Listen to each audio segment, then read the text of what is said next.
Hello, everyone, and welcome back to our NextGen podcast. It's lovely to have everyone back and to be able to record another podcast. I hope that everyone enjoyed a little bit of a holiday with their children. It's been a long one, so I hope that it hasn't been too long, but I hope that you had a wonderful time. Today, both myself and Cherie is back.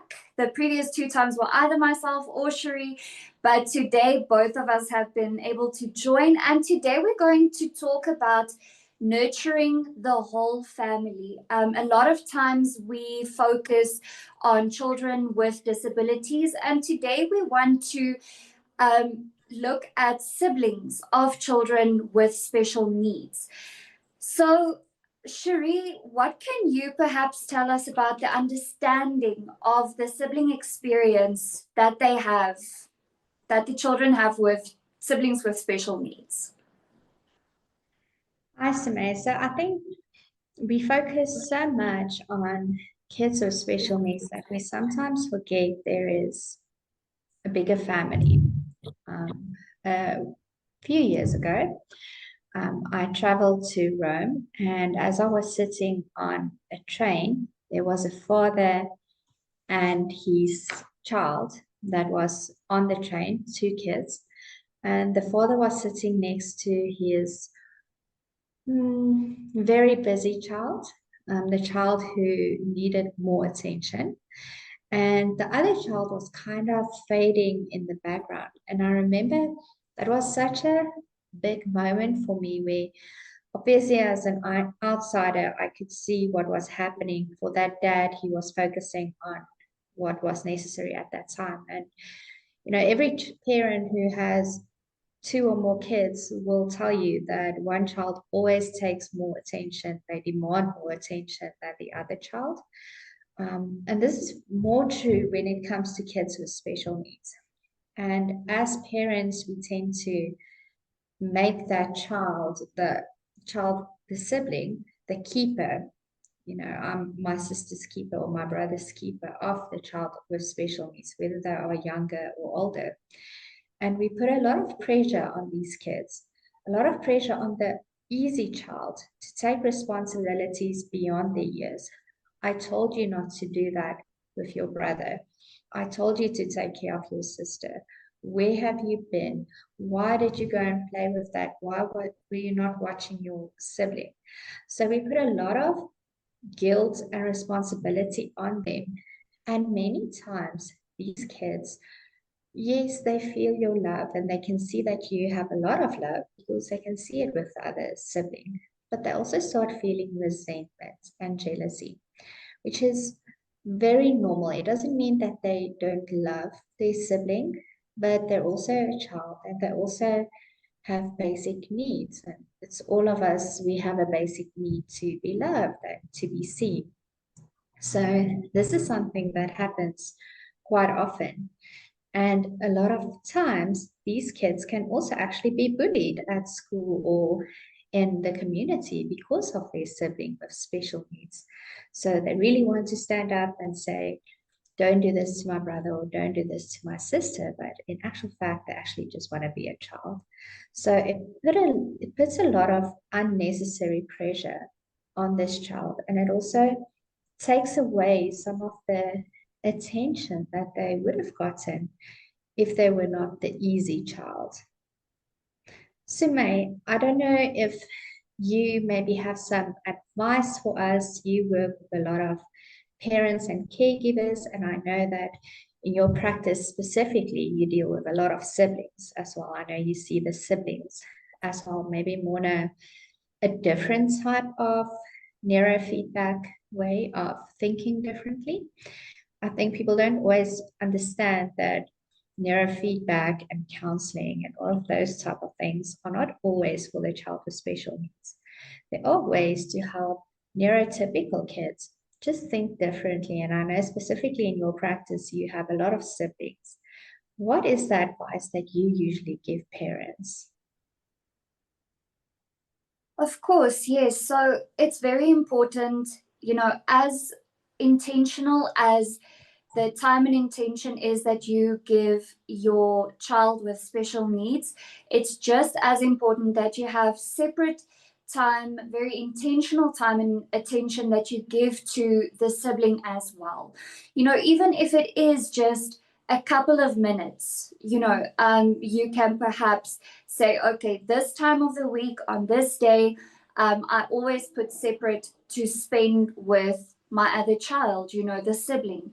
And something that is then completely unrelated to their sibling with special needs. It has to be a time where they don't necessarily have to think about the situation, something that just helps them escape. Because Cherie, like you said, there is a lot of pressure that's on these children to help their siblings, to be there for their siblings. I know during or just after COVID, I saw a brother and his sister, his mom, and his dad had COVID, and they were quite like really sick. And I've known this little girl for a couple of years, and I've worked with her brother a little bit as well. And one thing that I noticed is that this brother not only is now looking after his sister and being kind of her caregiver in a way,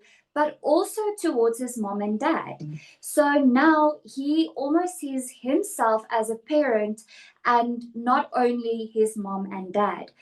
So it's very important to have that time that's separate, to make the child realize that, I'm not just there for my sister, I am also being seen, or I'm not only there for my brother.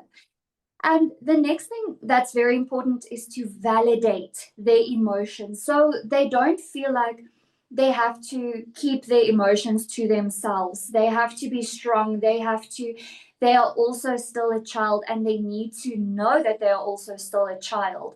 And that comes with creating that open communication with your children.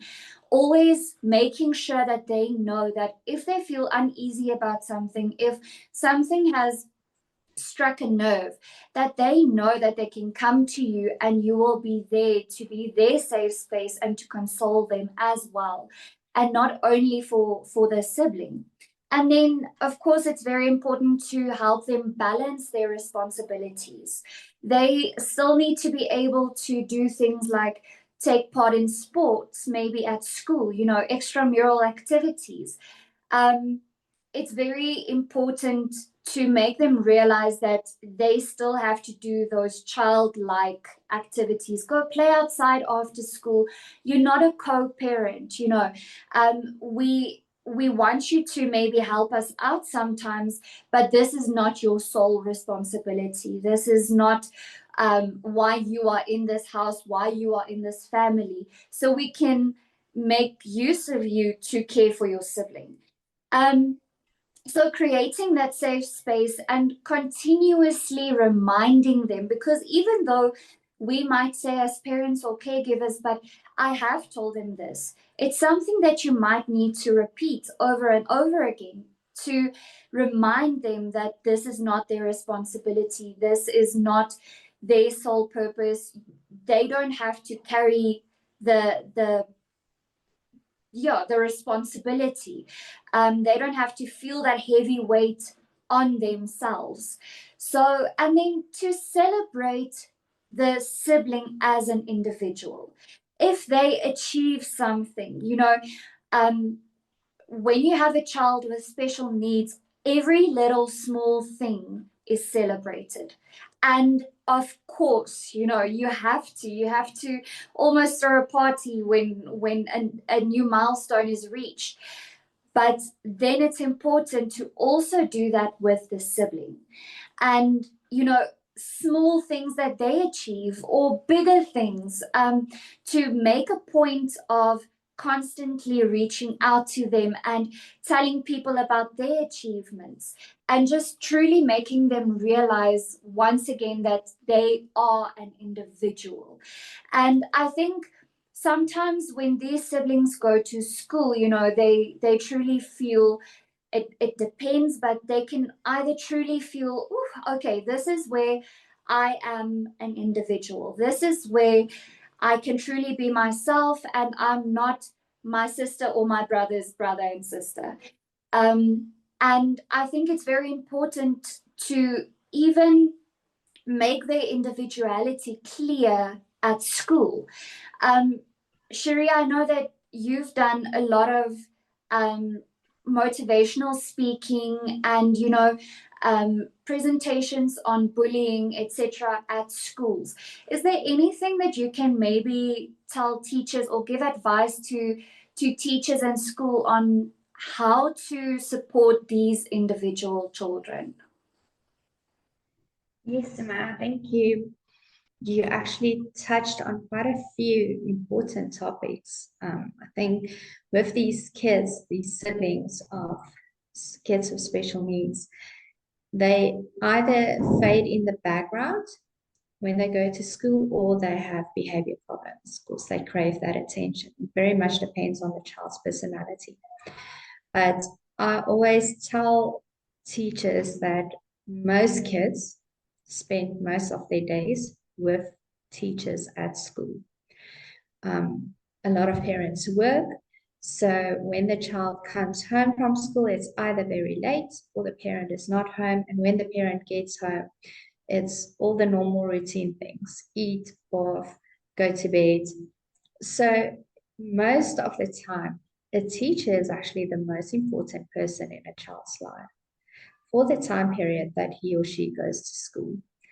And therefore, it's very important to be very observant of a child that is a sibling of a child with special needs.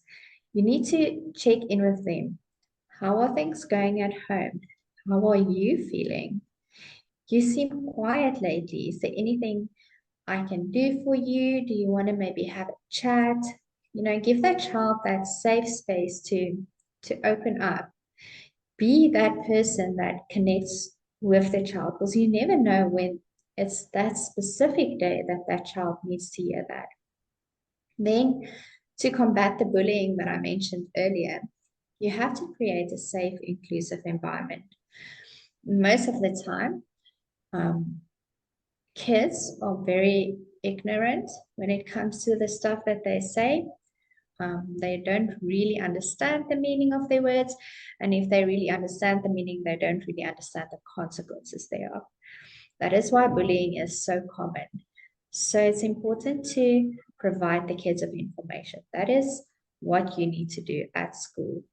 You need to be the person who creates this environment where this child with special needs that is at home is not such a, it's a very common thing. This is why this child has ABC diagnosis. This is what it means. It's not a big thing.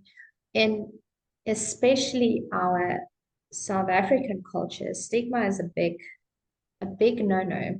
There's a lot of stigma around illnesses, disabilities, and we need to break that down. And we need to break that down on child level. And then as soon as kids understand, okay, disability is just being different, but it's basically being the same. So it's not a big being different. And as soon as kids realize that, then you break down the stigma and you make it much easier for that child to fit into this environment. Then you also need to know when you need to refer a child for a support system. Yes, you are there, but at the end of the day, there are a lot of other kids as well that you need to deal with.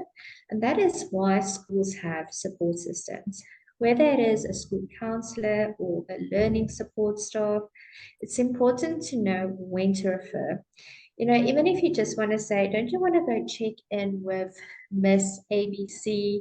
Or, maybe can you maybe take this to teacher this and this, just to get that child to go into that environment and then get someone who is more qualified or who feels more comfortable with talking with kids to actually engage in a conversation with that child.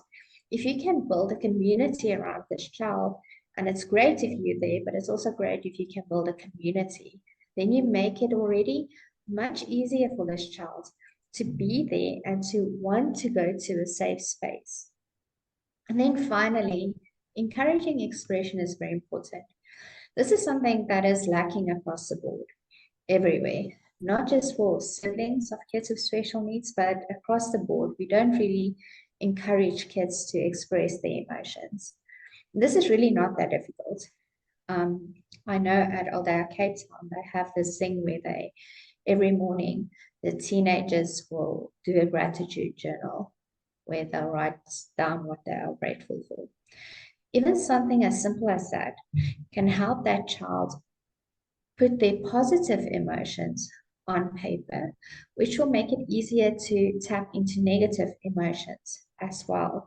So, something like journaling or drawing a picture or storytelling, just to let these siblings see that it is okay for me to tell my story and it's okay for me to have a story. Yes, sometimes at home, mom and dad are preoccupied with my sibling, but this is my safe space. This is my space. My sibling doesn't come to school with me. They don't share my classroom. Yes, they share my home and they share my parents, but this is truly my safe space. So this really quite helps the situation.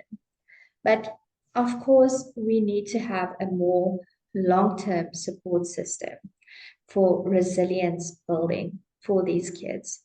Sime, would you mind maybe going into that a little bit for us? Of course. So, of course, a child with disabilities is with special needs is not just going to, it's not going to be a situation throughout just the siblings' earlier years. Of course, it's a family. You stay in a family and they're always going to be there. And that is, at the end of the day, going to have an impact on the siblings' life as they grow up. And Cherie, you previously mentioned developing a support system. And this is true not only for when the sibling is in school, but also throughout their adult life.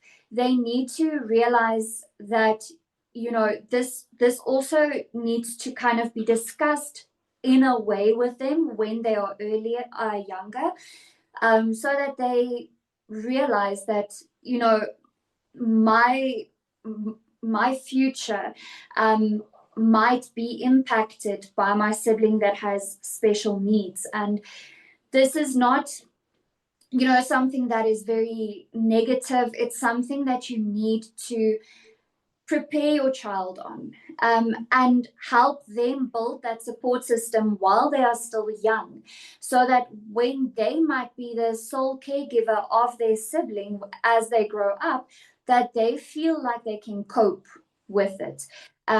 So they, a lot of siblings might develop a lot of empathy and maturity because of their special needs sibling. But it's very important to realize that it might also cause them some unresolved resentment, some anxiety as they grow up. And that's why it's very important to make them realize how important it is for them to have support, and normalize going to see a psychologist or a counselor, that they are not alone, and actually growing the family dynamic, making them realize that if you are in the fortunate position to have an extended family unit that supports you, you can always go and ask them for help, ask them for support, and make them realize that they are not alone. And then, like I said previously, it's important to have that one-on-one conversation with the sibling, and talk about how this might influence your future, and what are we going to do as parents to help you in this situation, as to not create this anxiety-ridden situation earlier on in their life. Discuss it with them, but make them realize that there is a plan of support, that there is a plan of action that goes with it. So that's just very, very, very important. And so to end off this podcast, I would like to emphasize that small and consistent acts of connection with the sibling make a big difference. We mentioned earlier that it doesn't necessarily have to be every day for a long period of time. If it's on a weekly basis and the sibling knows that time of day on that day is my time. So doing that and being consistent with it, because not being consistent with it means that the sibling can maybe sometimes start to feel like, they fit me in when there's time. And it's also very important not to make them feel that way. So it's very important to be consistent with that. And the goal isn't to be perfect or to have these situations be perfect, but it is the most important aspect is to be present and be respectful and patient with the sibling. We also mentioned earlier that it's very important to not tell them, but I told you not to do that, or I asked you to do that already. And it's very important to focus on that. So the goal is not to be perfect, but to be present. Yes, absolutely. I think, Sumay, for parents, we have a very different set of patience for the child that needs a little bit more attention than for the easy child. Um, so when the easy child does something that is actually not that big a deal, then we tend to flip out because I didn't expect that from you. I expect better from you. But I don't have the same standards when it comes to the other child.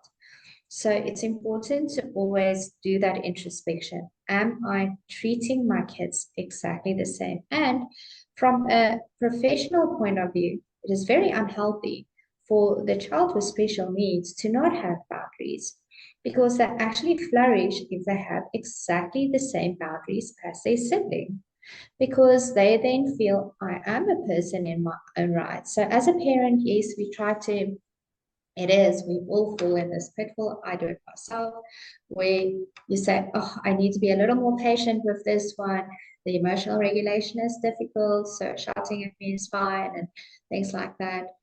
But it's not okay for that one. It's very important to check in and say, that is not right. And if you do lose it in a wrong way where you say, but you should not be doing that, and you realize that you are wrong, you need to go back and say, I'm wrong. I'm sorry that I did that. I need to be consistent. So it's important from a parent point of view that you are consistent and that you try to really treat your kids the same, even though the one needs more attention. Then put time, like Sumay, like you mentioned, put time out because they might not demand attention, but they still need it. So then it is your job as a parent to say, just like I need to feed my kids, I need to give you that quality time that you want. And to also let that child know that they are important in their own rights. And I do appreciate what you're doing and you are a great brother or sister, but I also don't want you to be that. I want you to just be you. That's very important to do because otherwise your child will either just move away from you slowly but surely. They'll move away from you and they will resent you later in life, or they will start demanding attention.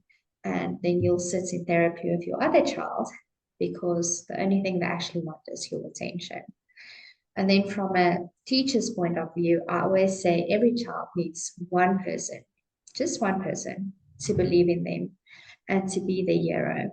So if you can, for the time period that you are with that child, be that person, then I believe you've done more than your job. Then you go a little bit further. And I always have this one teacher that made the world's difference in my life because she saw me and she made time for me. And that was many moons ago when I was in primary school. And I still speak to that teacher even today because she made me who who I am today. And you can also be that for that child. So thanks, Sumay, for this wonderful, insightful topic that we actually skim over quite often. It's sad because a lot of these kids become very emotionally intelligent human beings. So this is actually a great breeding ground for amazing adults if we just nurture this correctly. Absolutely, I completely agree. And thank you so much for all your insight, Shuri. I really do appreciate it. I always learn so much. Even if we're talking about the same topic, there's always so much to learn, and I really appreciate it. Thank you so much. Thanks, Simay. We'll see you guys again next week. Bye. Bye.